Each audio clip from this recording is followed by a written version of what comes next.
आप सभी का दिव्य साधना चैनल में बहुत बहुत स्वागत है।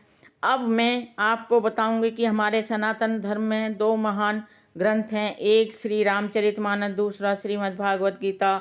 दोनों का अपना अपना महत्व है और अपनी अपनी विशेषता है। दोनों ही हमारे महान ग्रंथ हैं। आज तक हमने श्रीमद् भागवत गीता की भूमिका की व्याख्या की है। अब हम आगे श्रीमद् भागवत गीता के 18 अध्याय हैं, जिनके श्लोकों की व्याख्या हम सरल और आसान शब्दों में करेंगे, जिसका श्रवण आप अवश्य करना, जिससे हम अपने जीवन में एक असाधारण आध्यात्मिक बदलाव ला सकें और इस संसारिक जीवन को व्यतीत करते हुए, अर्थात अपने कर्तव्यों का निर्वाह करते हुए, पालन करते हुए जीवन की वास्तविकता का ज्ञान प्राप्त कर सकें, जिससे हमारा आध्यात्मिक उत्थान हो सके और हम ईश्वर की शरण प्राप्त कर सकें। वीडियो शुरू करने से पहले आप सभी से मेरी प्रार्थना है कि आप मेरे वीडियो को लाइक, शेयर, सब्सक्राइब अवश्य करें, बेल आइकन भी प्रेस करें, जिससे मेरे सभी नोटिफिकेशन आपको मिलते रहें। अब हमने जो श्रीमद् भागवत गीता का पहला अध्याय है, उसके श्लोकों की व्याख्या कर रहे हैं, जिसका नाम है कुरुक्षेत्र के स्थल में सैन्य निरीक्षण। आज का श्लोक है हमारा 28 और 29। अब हम 28वें श्लोक की व्याख्या करते हैं। दृष्टवेवं स्वजनं कृशन् युयुत्सुं समुत्थितं शीदन्ति मम गात्राणि मुखं च परिशुष्यति। यहाँ पर अर्जुन श्री कृष्ण जी से कहता है। अर्जुन ने कहा, हे कृष्ण, इस प्रकार युद्ध की इच्छा रखने वाले अपने मित्रों तथा संबंधियों को अपने समक्ष उपस्थित देखकर मेरे शरीर के अंग कांप रहे हैं और मेरा मुख भी सूखा जा रहा है।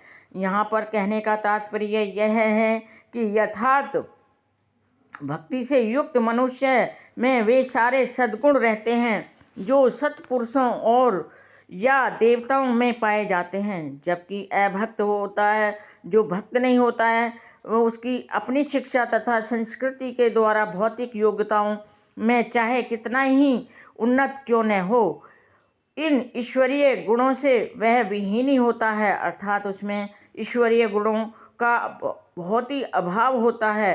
अतः स्वजनों, मित्रों और संबंधियों को युद्ध भूमि में देखते ही अर्जुन उन सभी के लिए करुणा से अभिभूत हो गया, अर्थात उसके मन में उनके प्रति दया के भाव जागृत हो गए, जिन्होंने परस्पर युद्ध करने का निश्चय किया था। जहाँ तक उसके अपने सैनिकों का संबंध था, वह उनके प्रति प्रारंभ से ही दयालु था, किंतु विपक्षी दल के सैनिकों की आसन्न मृत्यु को देखकर वह उन पर भी दया का अनुभव कर रहा था।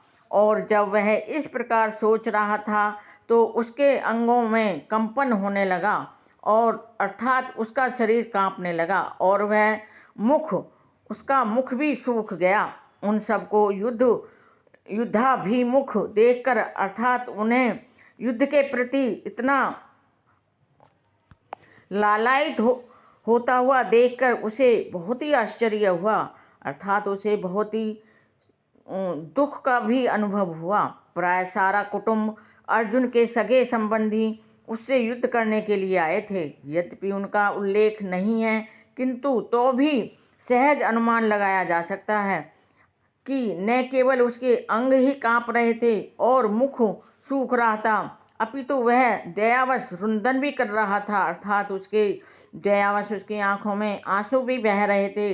अर्जुन में ऐसे लक्षण किसी दुर्बलता के कारण नहीं, अपितु हृदय की कोमलता के कारण थे, जो भगवान के शुद्ध भक्त का लक्षण होता है। अतः यहाँ कहा गया है, यस्यास्त भक्तिर्भगवत के चन्ना सर्वगुण स्तुत्व समासते शुरः हराव भक्तस्य कुतो मह द्रोणा मनोरथे न शति धावतो बहिः।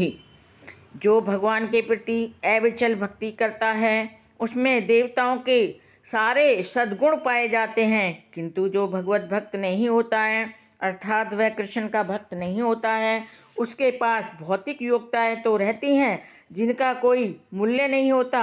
इसका कारण यह है कि वह मानसिक धरातल पर मंडराता रहता है और ज्वलंत माया के द्वारा अवश्य ही आकृष्ट होता रहता है। वैपत्युष्य शरीरे में रोम हर्षस्य जायते, गांडीवं संसृते हस्तातु गांडीवं संसृते हस्तात् त्वक् एवं परिदहते। इसका अर्थ यह है, मेरा सारा शरीर कांप रहा है, मेरे रोंगटे खड़े हो रहे हैं, मेरा गांडीव धनुष मेरे हाथ से खिसक रहा है अर्थात सरक रहा है और मेरी त्वचा भी जल रही है। यहाँ पर कहने का तात्पर्य यह है कि अर्जुन शरीर से